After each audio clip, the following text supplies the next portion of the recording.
something is very wrong.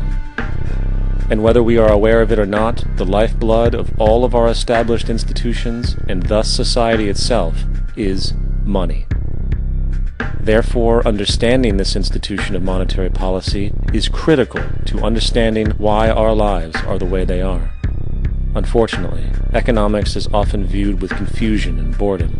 Endless streams of financial jargon coupled with intimidating mathematics quickly deters people from attempts at understanding it. However, the fact is, the complexity associated with the financial system is a mere mask, designed to conceal one of the most socially paralyzing structures humanity has ever endured.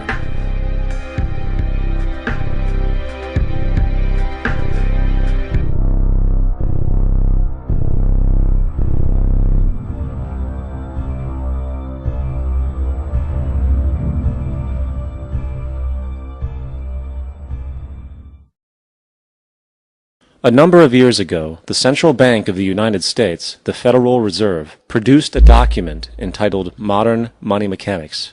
This publication detailed the institutionalized practice of money creation as utilized by the Federal Reserve and the web of global commercial banks it supports. On the opening page, the document states its objective. The purpose of this booklet is to describe the basic process of money creation in a fractional reserve banking system. It then proceeds to describe this fractional reserve process through various banking terminology, a translation of which goes something like this. The United States government decides it needs some money, so it calls up the Federal Reserve and requests, say, $10 billion. The Fed replies, saying, sure, we'll buy $10 billion in government bonds from you. So the government takes some pieces of paper, paints some official-looking designs on them, and calls them treasury bonds. Then it puts a value on these bonds to the sum of $10 billion and sends them over to the Fed. In turn, the people at the Fed draw up a bunch of impressive pieces of paper themselves, only this time calling them Federal Reserve notes, also designating a value of $10 billion to the set. The Fed then takes these notes and trades them for the bonds. Once this exchange is complete, the government then takes the $10 billion in Federal Reserve notes and deposits it into a bank account. And upon this deposit, the paper notes officially become legal tender money, adding $10 billion to the U.S. money supply.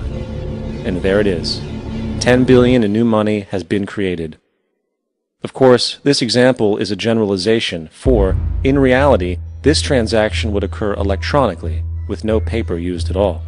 In fact, only 3% of the U.S. money supply exists in physical currency. The other 97% essentially exists in computers alone.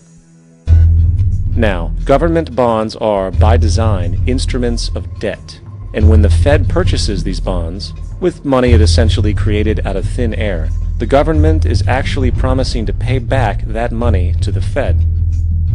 In other words, the money was created out of debt. This mind-numbing paradox of how money or value can be created out of debt or a liability will become more clear as we further this exercise. So, the exchange has been made and now $10 billion sits in a commercial bank account. Here's where it gets really interesting. For as based on the fractional reserve practice, that $10 billion deposit instantly becomes part of the bank's reserves, just as all deposits do. And regarding reserve requirements, as stated in modern money mechanics, a bank must maintain legally required reserves equal to a prescribed percentage of its deposits.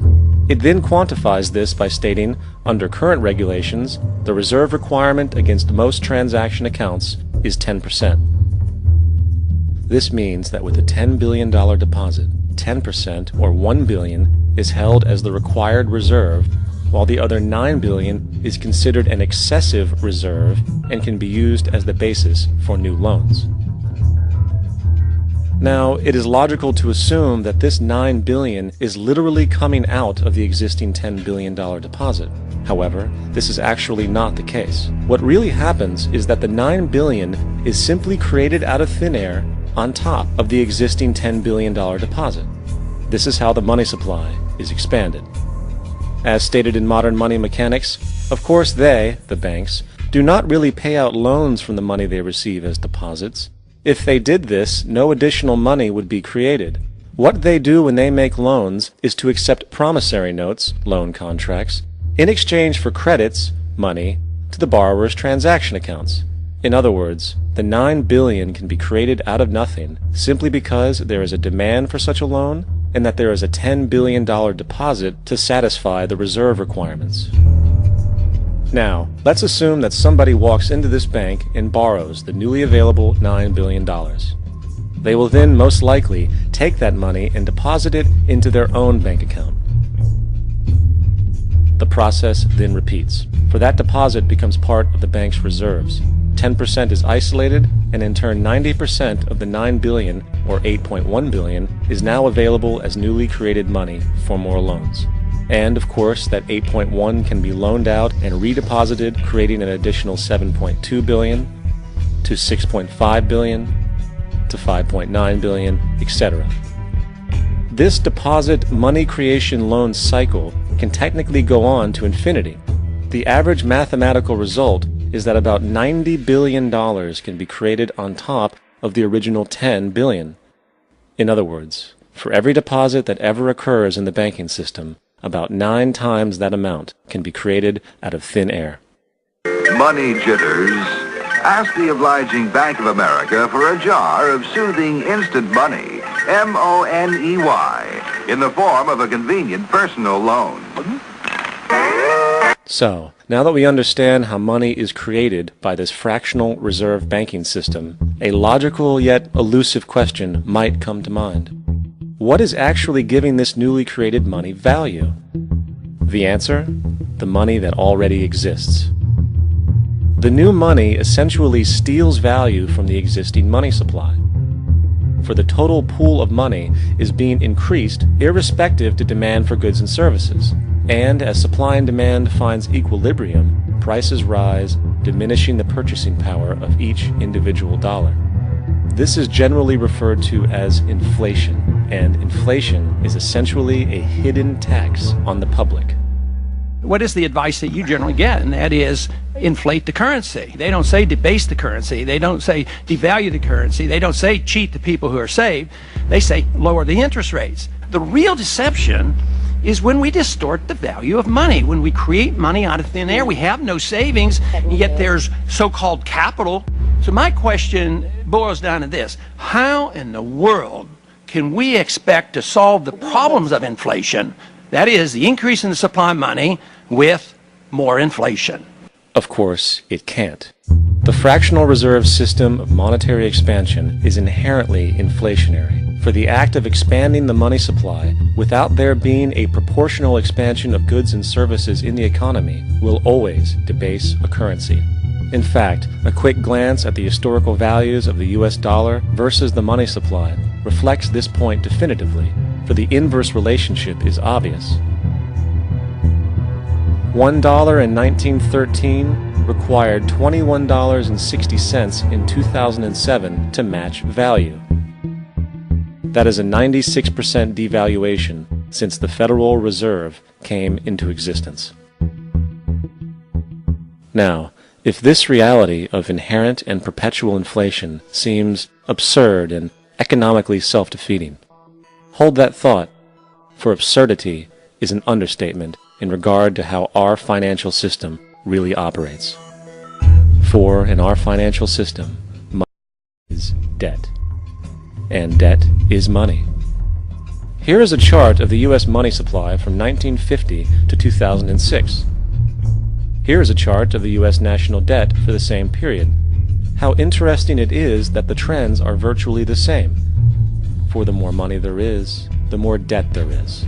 The more debt there is, the more money there is.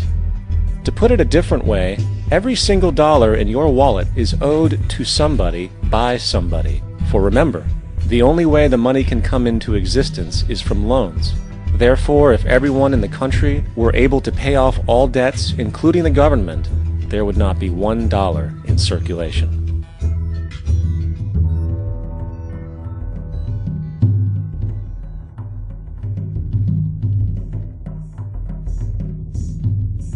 In fact, the last time in American history the national debt was completely paid off was in 1835 after President Andrew Jackson shut down the central bank that preceded the Federal Reserve. In fact, Jackson's entire political platform essentially revolved around his commitment to shut down the central bank, stating at one point, "The bold efforts the present bank has made to control the government are but premonitions of the fate that awaits the American people should they be deluded into a perpetuation of this institution or the establishment of another like it." Unfortunately, his message was short-lived, and the international bankers succeeded to install another central bank in 1913, the Federal Reserve. And as long as this institution exists, perpetual debt is guaranteed. Now, so far we have discussed the reality that money is created out of debt, through loans. These loans are based on a bank's reserves, and reserves are derived from deposits. And through this fractional reserve system, any one deposit can create 9 times its original value, in turn debasing the existing money supply, raising prices in society. And since all this money is created out of debt and circulated randomly through commerce, people become detached from their original debt, and a disequilibrium exists, where people are forced to compete for labor in order to pool enough money out of the money supply to cover their costs of living. As dysfunctional and backwards as all of this might seem, there is still one thing we have omitted from this equation.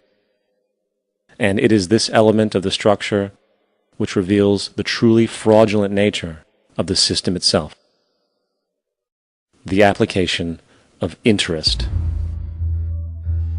When the government borrows money from the Fed, or when a person borrows money from a bank, it almost always has to be paid back with accrued interest. In other words, almost every single dollar that exists must be eventually returned to a bank with interest paid as well. But if all money is borrowed from the central bank and is expanded by commercial banks through loans, only what would be referred to as the principal is being created in the money supply. So then, where is the money to cover all of the interest that is charged?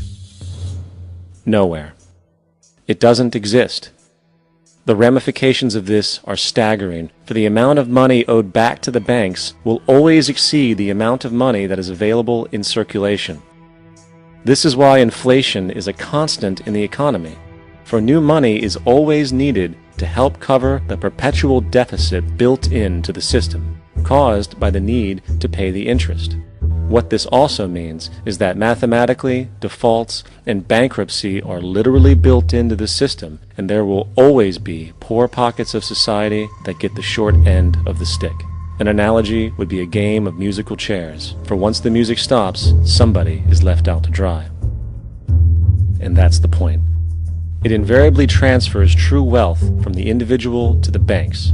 For if you are unable to pay for your mortgage, they will take your property. This is particularly enraging when you realize that not only is such a default inevitable due to the fractional reserve practice, but also because of the fact that the money that the bank loaned to you didn't even legally exist in the first place.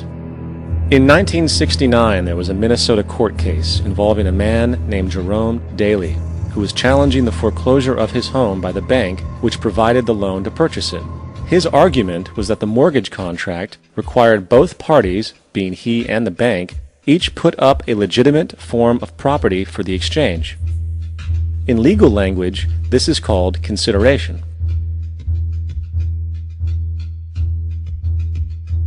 Mr. Daly explained that the money was, in fact, not the property of the bank, for it was created out of nothing as soon as the loan agreement was signed. Remember what modern money mechanics stated about loans? What they do when they make loans is to accept promissory notes in exchange for credits.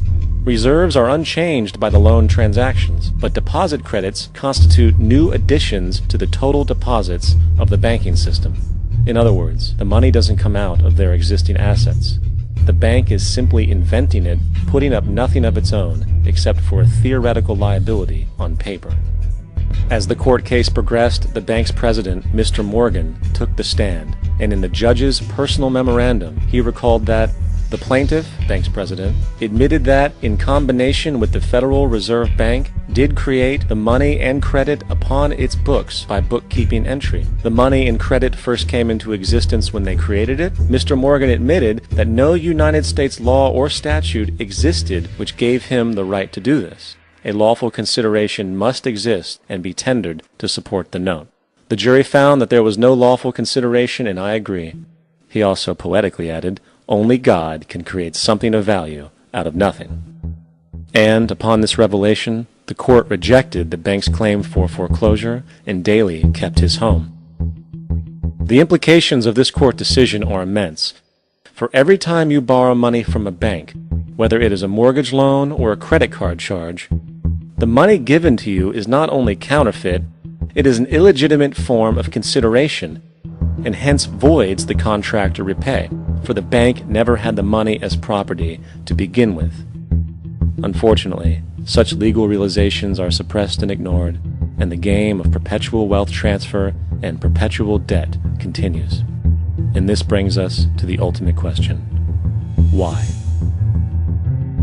During the American Civil War, President Lincoln bypassed the high-interest loans offered by the European banks and decided to do what the Founding Fathers advocated, which was to create an independent and inherently debt-free currency.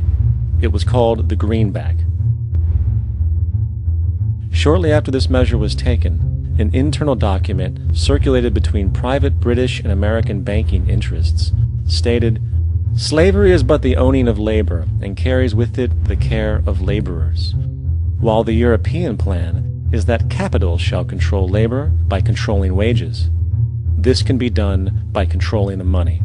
It will not do to allow the greenback, as we cannot control that." The fractional reserve policy perpetrated by the Federal Reserve, which has spread in practice to the great majority of banks in the world, is, in fact, a system of modern slavery.